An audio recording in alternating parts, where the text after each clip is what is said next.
There was a seance in town a few nights since. As I was making for it in company with a reporter of an evening paper, he said he had seen a gambler named Gus Graham shot down in a town in Illinois years ago by a mob, and as he was probably the only person in San Francisco who knew of the circumstance, he thought he would give the spirits Graham a chaw on a while. This young creature is a Democrat and speaks with the native strength and inelegance of his tribe. In the course of the show, he wrote his old pal's name on a slip of paper, folded it up tightly, and put it in a hat which was passed around, and which already had about 500 similar documents in it. The pile was dumped on the table, and the medium began to take them up one by one, lay them aside, asking, "Is this spirit present? Or this? Or this?" About 1 in 50 would rap, and the person who sent up the name would rise in his place and question the defunct. At last the spirit seized the medium's hand and wrote, "Gus Graham," backward. Then the medium went skirmishing through the papers for the corresponding name, and that old sport knew his card by the back. And when the medium came to it, after picking up 50 others, he rapped. A committee man unfolded the paper, and it was the right one. I sent for it and got it. It was all right. However, I suppose all Democrats are on associable terms with the devil.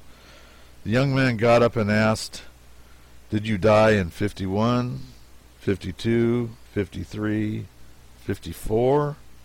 The ghost, rap, rap, rap.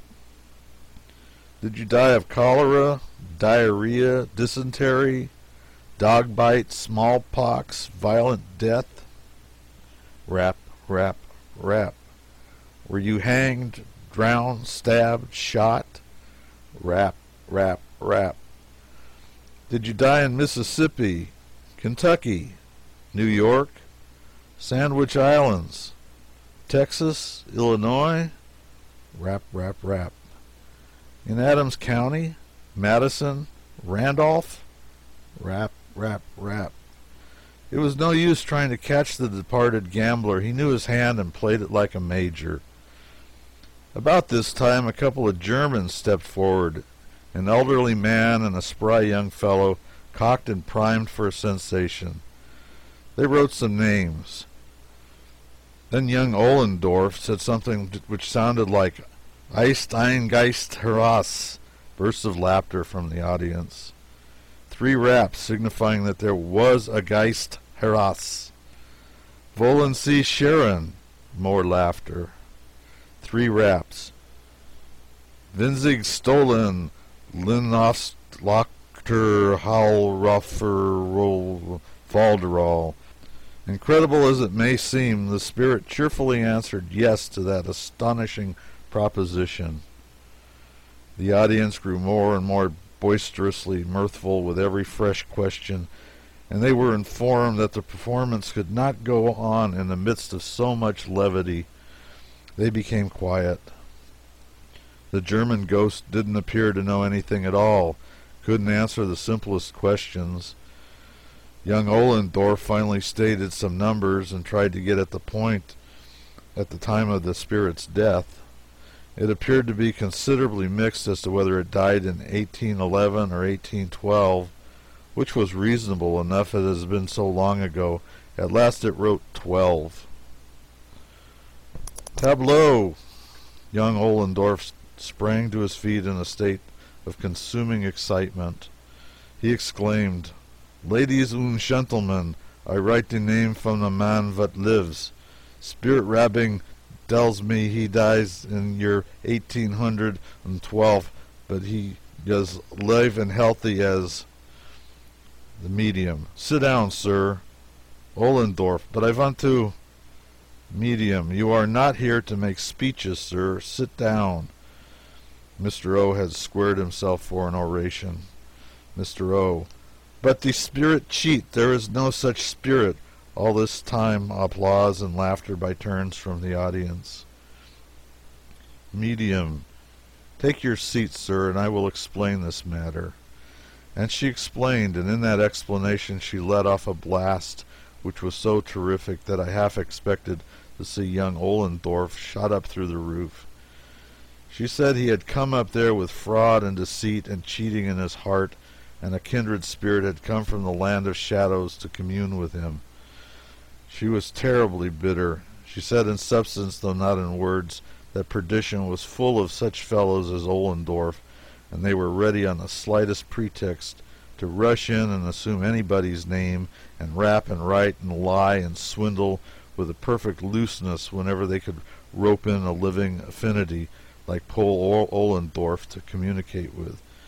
Great applause and laughter.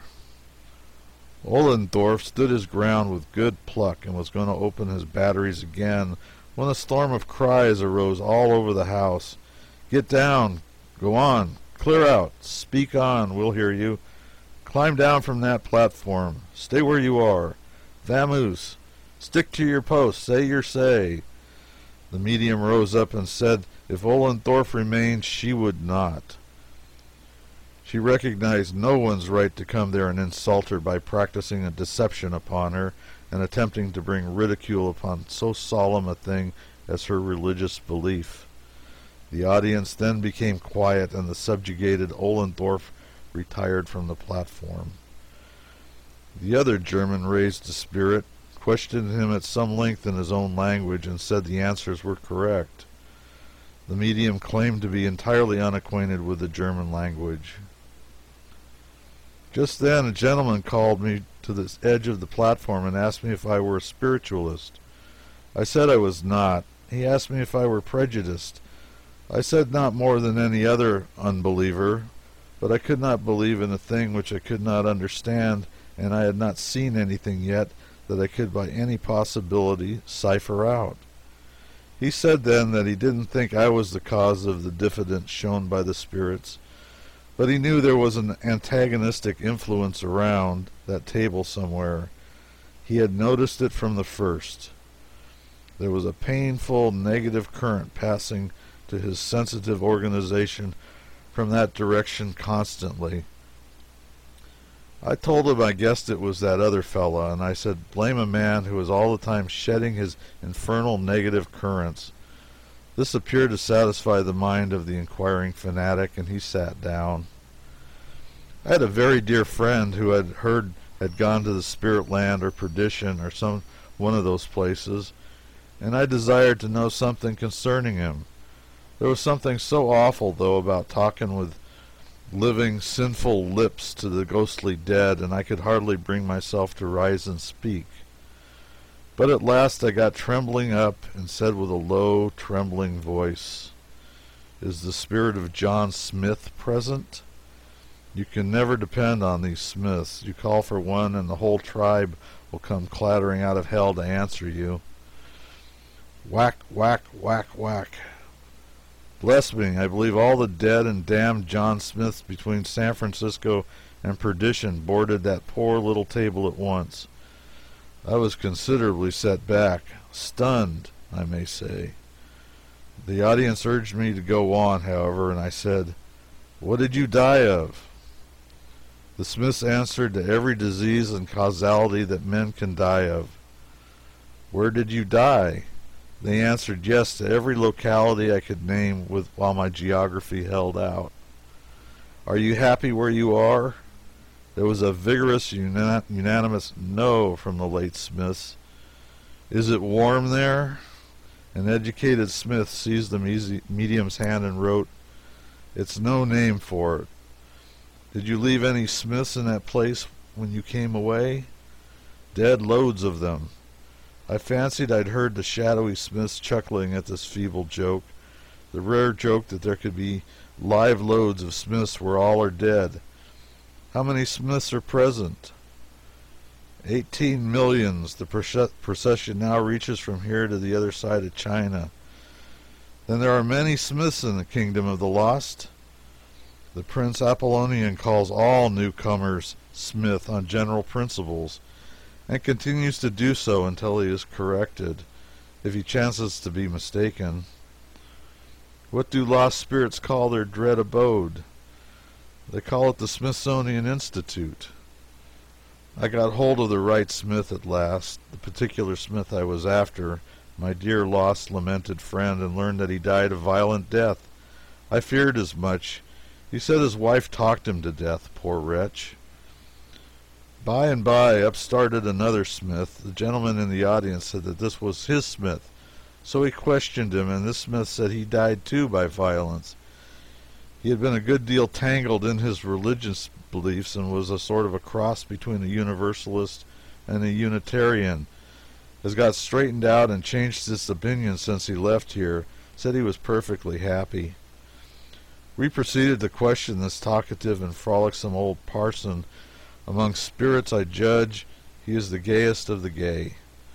He said he had no tangible body. A bullet could pass through him and never make a hole.